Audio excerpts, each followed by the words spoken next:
الحمدللہ وکفی وسلام علی عبادہ الذین اصطفی اما بعد۔ اللہ کا ذاتی وصف استغنا ہے اور انسان کا ذاتی وصف احتیاج ہے۔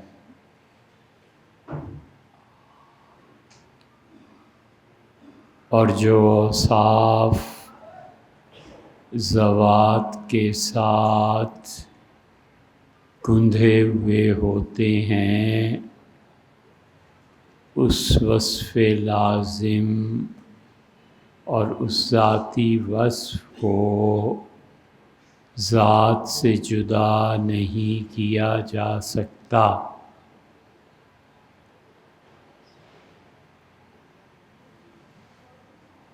اور اللہ کے قرب کا اور اللہ کی معرفت کا سب سے آسان طریقہ یہ ہے کہ انسان اپنے ذاتی اوصاف میں رہے۔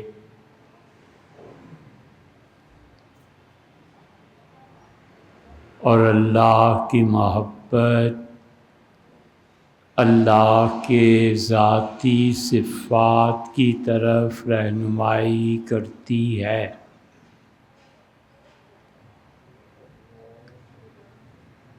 انسان جب تک اپنی ذات کے اوصاف کو پہچان کر اس میں زندہ رہتا ہے اور ان پر عمل کرتا ہے تو لمحہ بلمحہ اللہ کا قرب حاصل ہوتا ہے۔ اور جب بھی وہ باری تعالیٰ کی ان صفات ذات میں دخل دیتا ہے جو صفات اللہ ہی کے شایان شان ہیں، یہ اپنے لیے ذلت کے فیصلے کرواتا ہے۔ انسان کے اور اللہ کے درمیان، انسان کے اور اللہ کی معرفت کے درمیان، انسان کے اور اللہ کی محبت کے درمیان سب سے مختصر راستہ بندگی کا ہے۔ اللہ کی محبت اور چیز ہے، اللہ کی معرفت اور چیز ہے۔ اللہ کی محبت، اس کی ذات اور اس کی زیارت اس کا شوق دلاتی ہے، اور اللہ کی معرفت جتنی بڑھتی جاتی ہے، ذات باری تعالیٰ کا ادب اور احترام اتنا ہی شخص پر طاری ہوتا چلا جاتا ہے۔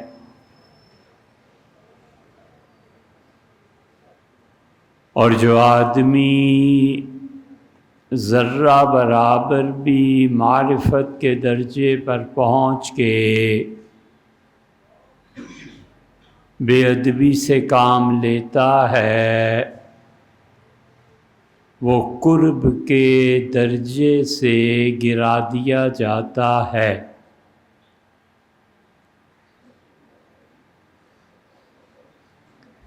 جتنا بلند مقام اللہ نے دینا ہوتا ہے، اور محبت جتنا عروج پکڑتی ہے، باری تعالی درگزر فرماتا ہے۔ وہ جانتا ہے کہ کس کو میں نے اپنا محبوب بنایا ہے اور کس سے میں خود محبت کرتا ہوں، اور اس کا ٹکراؤ بہت بڑی طاقت سے ہونا ہے، اور میں اسے تیار کر رہا ہوں کہ وہ اس مقام تک پہنچے کہ اس کے دشمن بالکل برباد ہو جائیں۔ اس محبت کی راہ میں محبوب اس کا کچھ لغزشوں پہ بھی آ جائے، جسے اہل ظاہر سمجھتے ہیں کہ یہ لغزش ہے، اور اہل باطن یہ کہتے ہیں کہ یہ محبت میں لوازمات میں ہے،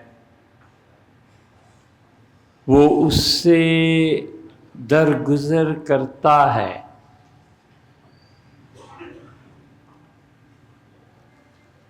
اور جو اس کی دوسری طرف ہے، وہ پوری بندگی کے ساتھ ساتھ محبت میں ایسا رویہ بھی اختیار کر لیتی ہے جو بظاہر ادب و احترام کے ساتھ شکایت ہے۔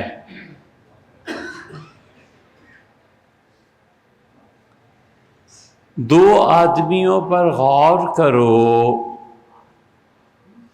تو ایک میں محبت کا عنصر شدید غالب ہے،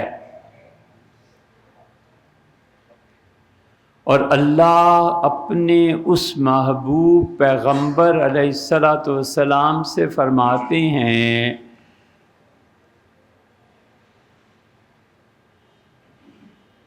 کہ ہم نے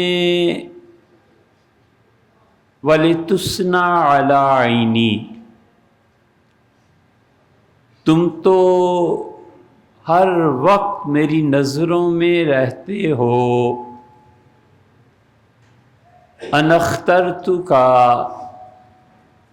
میں نے اپنی پوری کائنات میں اپنی محبت کے لیے تمہیں چن لیا۔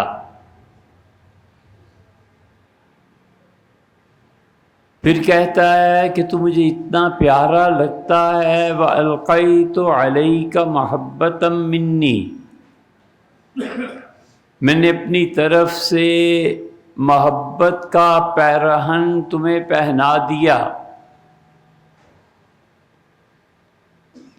محبت کا لباس تجھے اوڑھا دیا،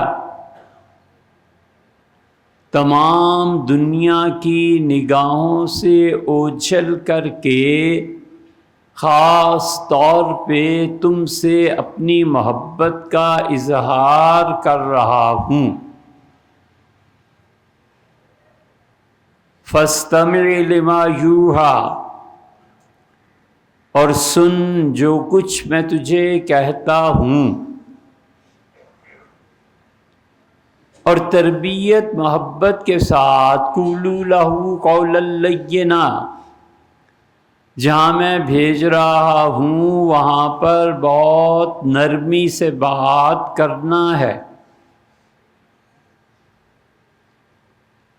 اور پھر اللہ کہتا ہے کہ میں نے اس سے یہ بھی کہا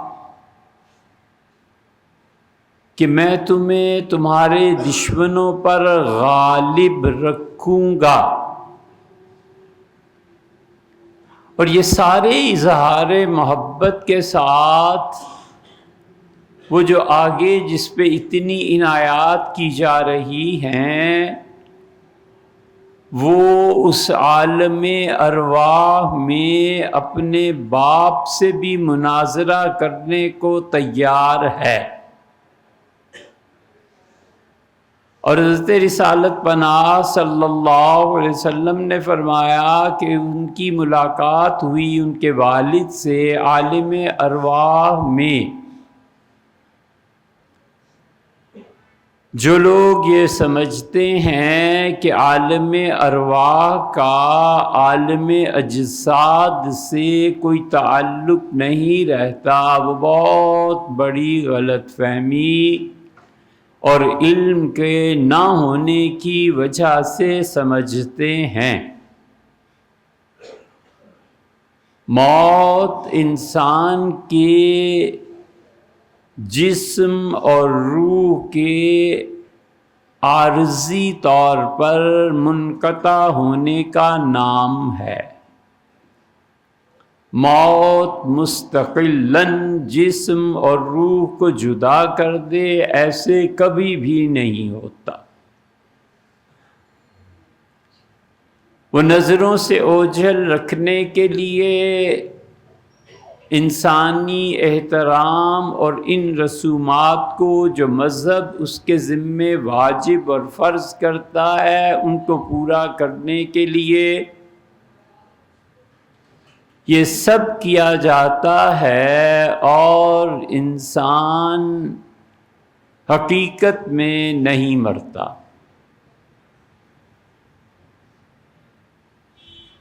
اگر روح اور جسم حقیقی طور پر ایک دوسرے سے کٹ جاتے اور روح کو جسم کا اور جسم کو روح کا ادراک ختم ہو جاتا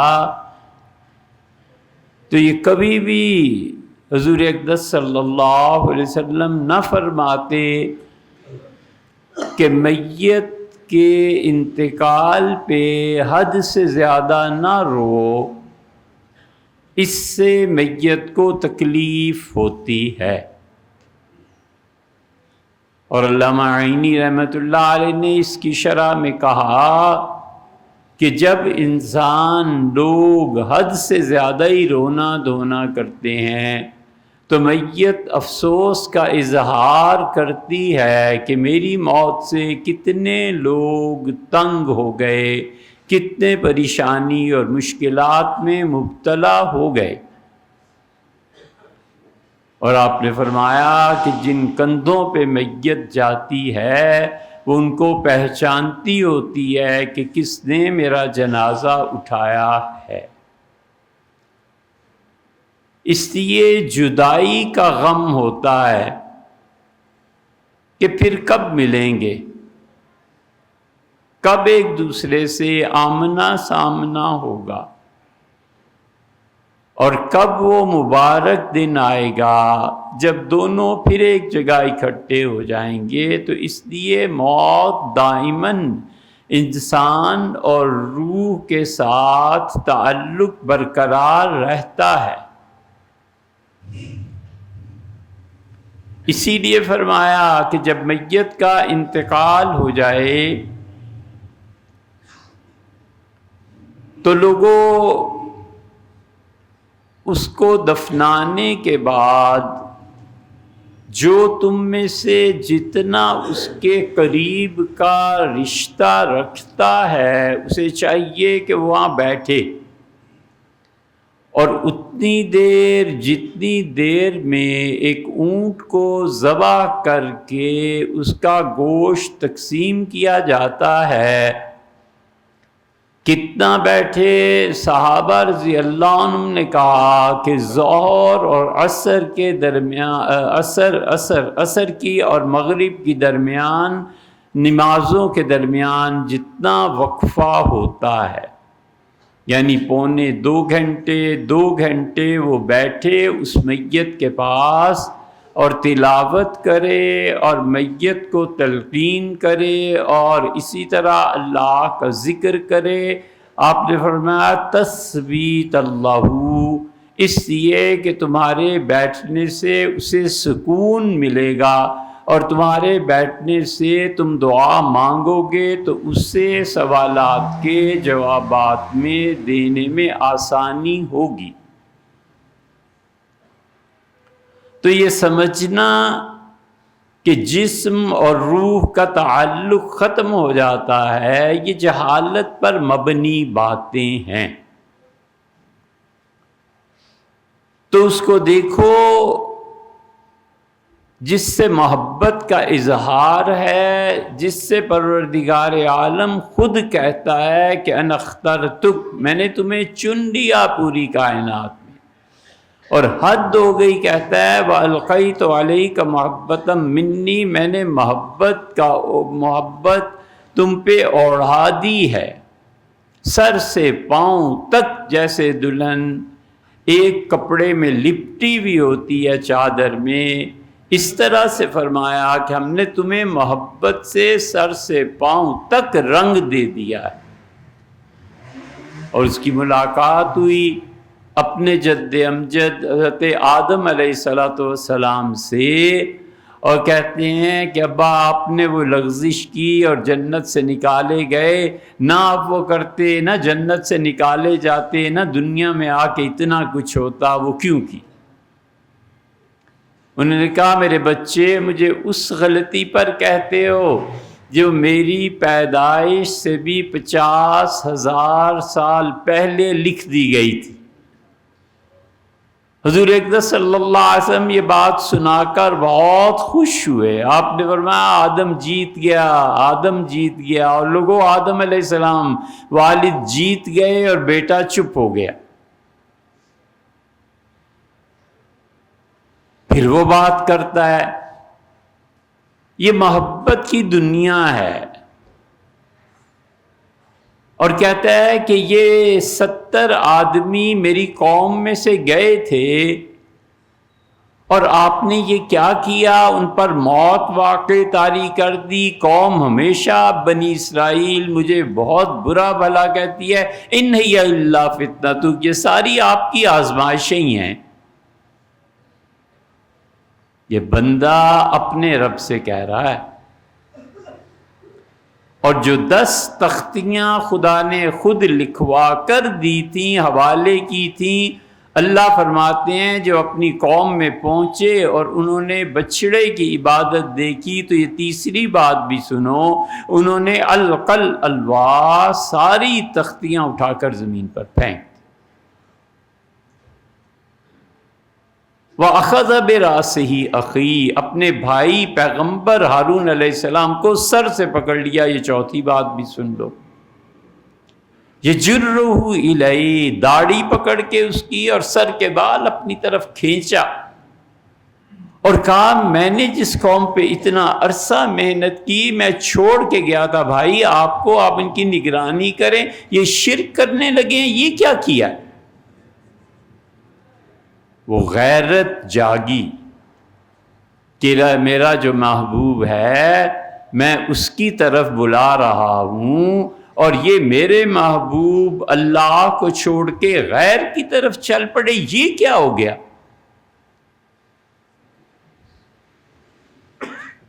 اگر سمجھ سکو، وہ تو وہ ہیں، وہ تو وہ ہیں، تمہیں ہو جائے گی الفت مجھ سے، ایک نظر تم ذرا میرا محبوب نظر تو دیکھو۔ وہ تو وہ ہیں، تمہیں ہو جائے گی الفت مجھ سے، ایک نظر ذرا میرا محبوب نظر تو دیکھو۔ اس سے بھی آگے کی بات، 5ویں بات ہو گئی۔ حضرت رسالت مآب صلی اللہ علیہ وسلم واپس تشریف لا رہے تھے معراج سے، آواز سنائی دی، مسند احمد وغیرہ میں ہے کہ میں کسی سے کیا کم تھا، آپ نے یہ کیا کیا؟ اس کی نبوت کو مجھ سے بلند کر دیا، اور اس کی امت کو میری امت سے بلند کر دیا جنت میں داخلے میں۔ تو آپ نے جبریل سے کہا کہ یہ کون ہے جو بارگاہ الہی میں آواز بلند کر رہا ہے؟ مقام ادب اور احترام کا ہے۔ حضور اقدس صلی اللہ علیہ وسلم پر معرفت غالب ہے، اور ملاقات کے بعد واپسی ہے، اور وہاں محبت بھرا شکوہ غالب ہے کہ یہ کیا بات ہوئی، میں کچھ کم تھا؟ تو جبریل امین نے کہا کہ اللہ نے انہیں اجازت دی ہے کہ وہ کسی موقع پہ اللہ کی بارگاہ میں اونچا بھی بولیں تو کوئی پرواہ نہیں۔ یہ سب محبتیں ہی ہیں، اور یہ محبتیں اور معرفت، جب محبت بڑھتی ہے تو ایسے جملے آتے ہیں، ایسے واقعات آتے ہیں، اور اس کے مقابلے میں دوسرا پیغمبر دیکھو علیہ السلام، صرف اتنی سی بات ہے کہ ابھی بستی کو چھوڑنے کا حکم نہیں ہوا تھا اور وہ نکل پڑے، اور اس پہ فرمایا کہ فَظَنَّ لَن نَّقْدِرَ عَلَيْهِ، اس سے کیا سوچا تھا ہم اس پہ سختی نہیں کریں گے؟ پھر ہم نے اسے مچھلی کے پیٹ میں ڈال دیا، ہم نے اس پہ عتاب فرمایا کہ ہماری اجازت کے بغیر بستی سے ہجرت، یہ آپ نے ہجرت خود کیوں کی؟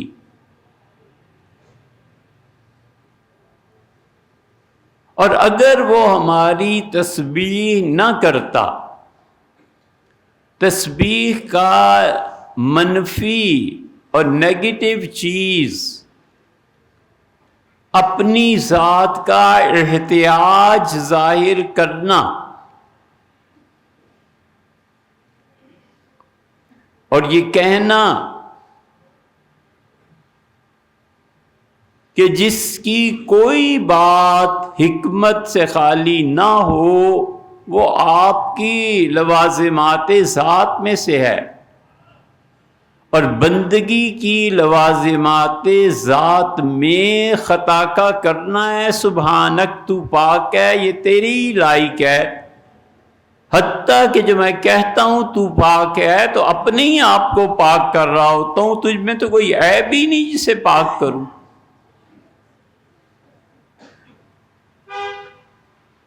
اور دوسرا پہلو کہ تعریف ساری تیرے ہی واسطے ہے، کیونکہ غنا تیرے لوازمات ذات میں سے ہے، اور بندگی میری لوازمات ذات میں سے ہے۔ فلولا، اور اللہ کہتا ہے کہ اگر وہ ہماری تسبیح بیان نہ کرتا، للبث فی بطنہ الی یوم یبعثون، تو قیامت تک اسے مچھلی کے پیٹ میں رکھتے، لوگ قبروں سے اٹھائے جاتے اور وہ مچھلی کے پیٹ سے برآمد کیے جاتے علیہ الصلوۃ والتسلیم۔ اس لیے اللہ کی معرفت اور ہے اور اللہ کی محبت اور ہے،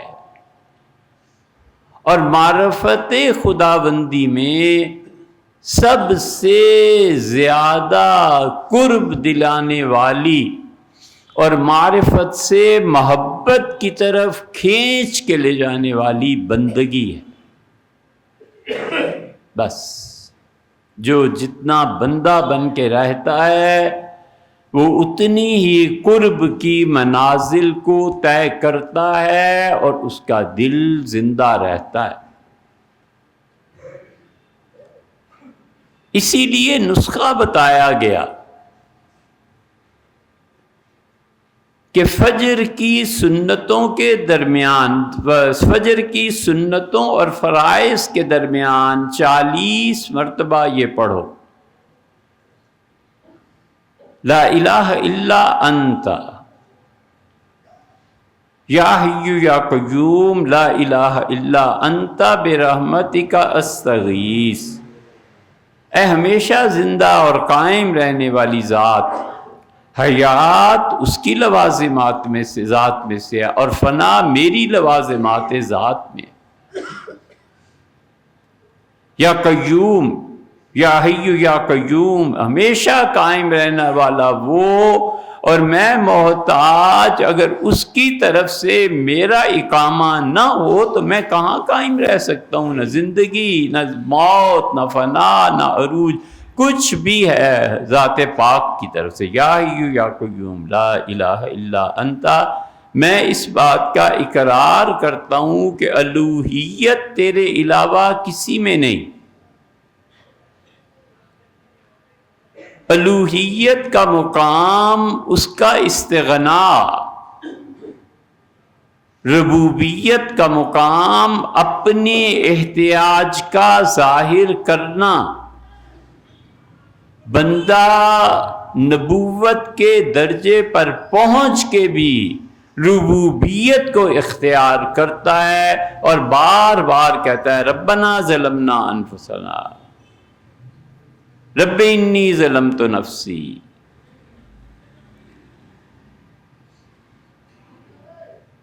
ربنا ہب لنا، ہر جگہ رب ہے، رب ہے، اس لیے کہ ربوبیت کا اظہار ان کی بندگی کا اور ان کے ساتھ محتاج ہونے کی دلیل ہے، اور الوہیت اس کی شان ہے۔ اس ربوبیت کے مقام پر پہنچ کر پکارنا اور عبدیت کو غالب رکھنا، لا الہ الا انت برحمتک استغیث، آپ کی رحمت سے مدد مانگتا ہوں۔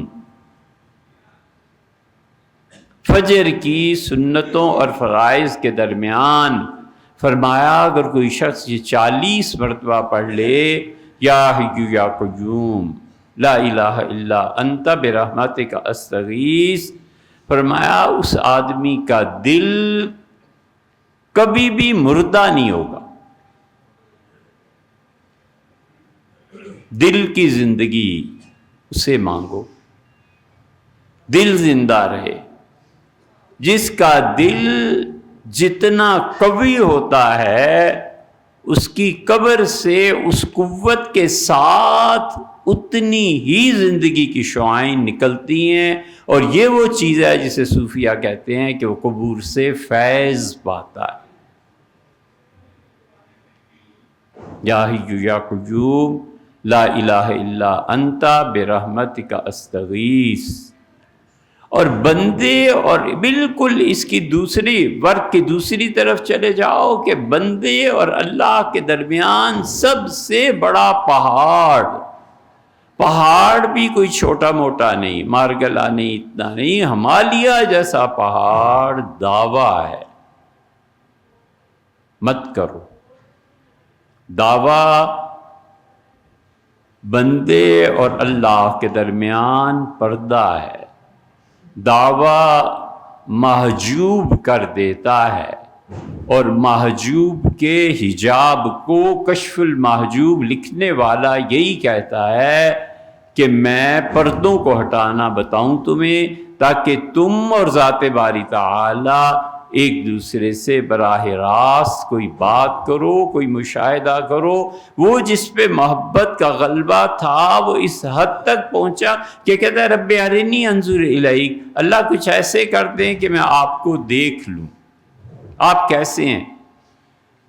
قال لن ترانی، فرمایا تم ہرگز نہیں دیکھ سکو گے۔